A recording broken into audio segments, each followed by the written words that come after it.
The Ghost in the Station. Hugo put on his shoes and raced through the rain back to the train station, which was still crowded with travelers.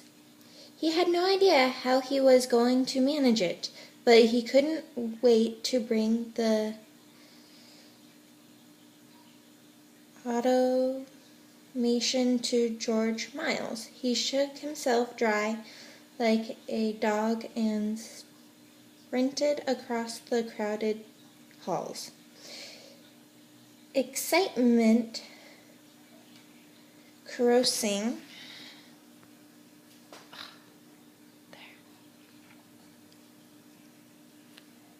through his body.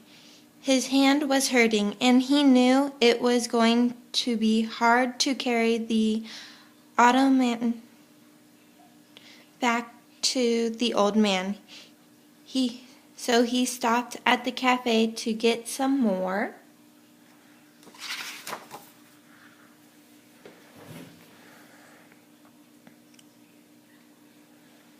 ice, making sure no one was watching. He grabbed a handful as well as another bottle of milk.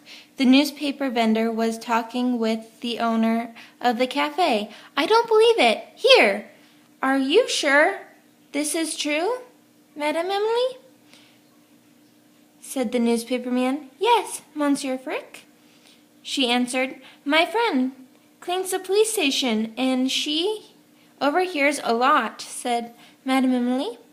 "I saw her on my way to work this morning. She told me that the police found a body at the bottom of the stream a few days ago." Hugo wanted to leave, but there was something about the woman's tone that made him stay. He crouched by the side of the cafe. "No one knows about this yet, but they will," continued Madame Emily. "The river was being drenched, and they found the body of a man down there. He'd been at the bottom of the river for a very long time, maybe years. My friend said that the last night they finally figured out who it was, and they were only able to identify him by the silver flask clinging to the inside pocket. It took them a while to clean it off and read the name inscribed on the bottom. Guess who it turned out to be?" Hugo already knew the answer. "Remember the drunken old..."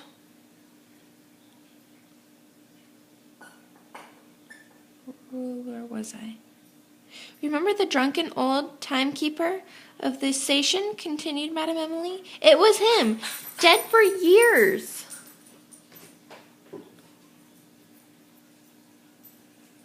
Hugo knew she was wrong about that, until Uncle Claude could only have been dead for a few months, but he wasn't going to correct her.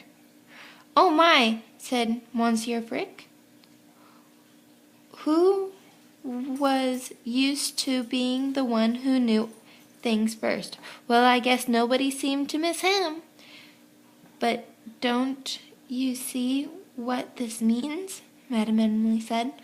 "The clocks in the station should have stopped working when he drowned, since no one was taking care of them. But they didn't.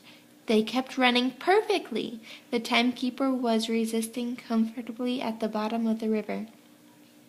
Obviously, he didn't want to be bothered, and his ghost kept the clocks running.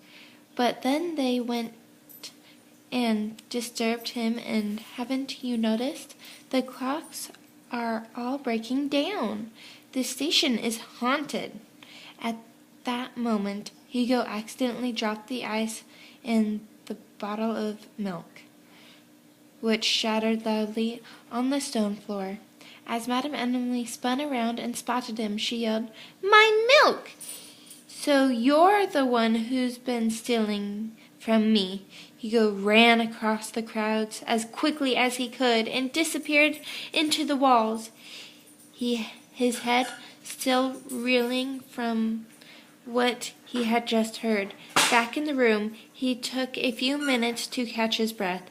Then, because he had to get back to Isabel's house as quickly as possible, he moved all of the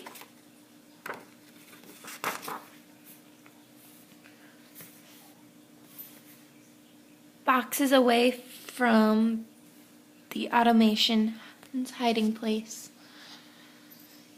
He dragged the machine into the room and walked around it a few times, trying to figure out the best way to lift it up with his injured hand. Finally, he made sure it was completely covered with fabric, so it would be protected from the rain, and then it leaned the mechanical man into the crook of his elbow, with which good hand he managed, with great difficulty, to lift up. He yelped in pain and staggered towards the door, which, out of habit, whoa, where was I?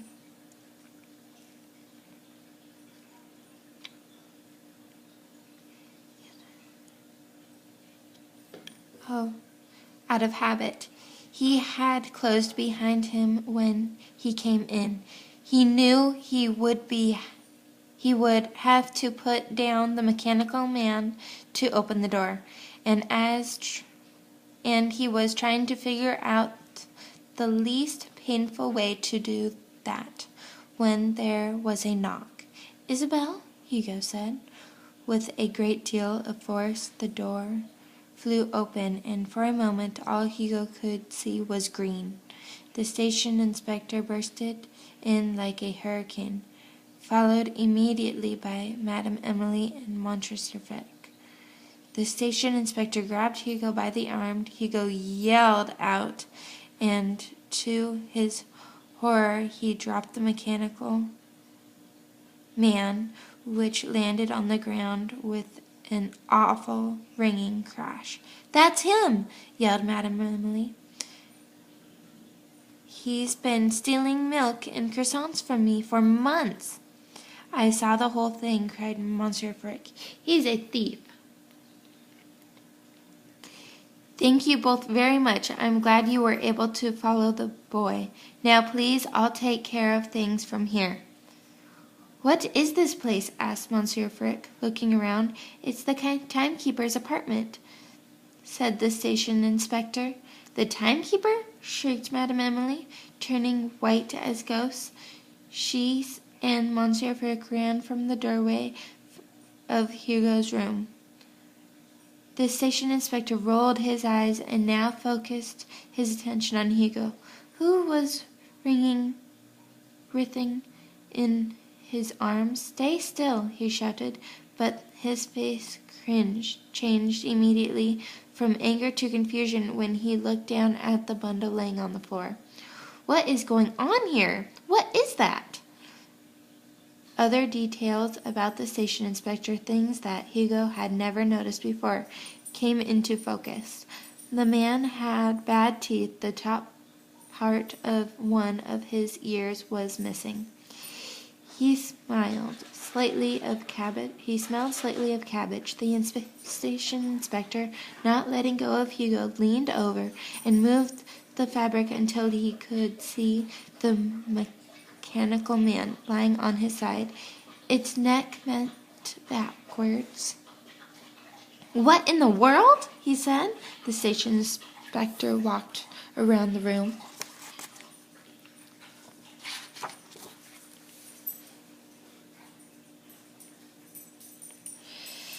Dragging Hugo after him, poking his head into doors and cabinets. At least he came to the pile of Uncle Clyde's unopened paychecks. What has happened to the timekeeper? How did you know about his apartment here in the station and the tunnels and the walls? Where is he? "Please, my fingers are broken. Grab my other arm. It hurts too much," Hugo cried. The station inspector saw the bandages and loosened his grip, at which point he Like a wild animal, Hugo escaped.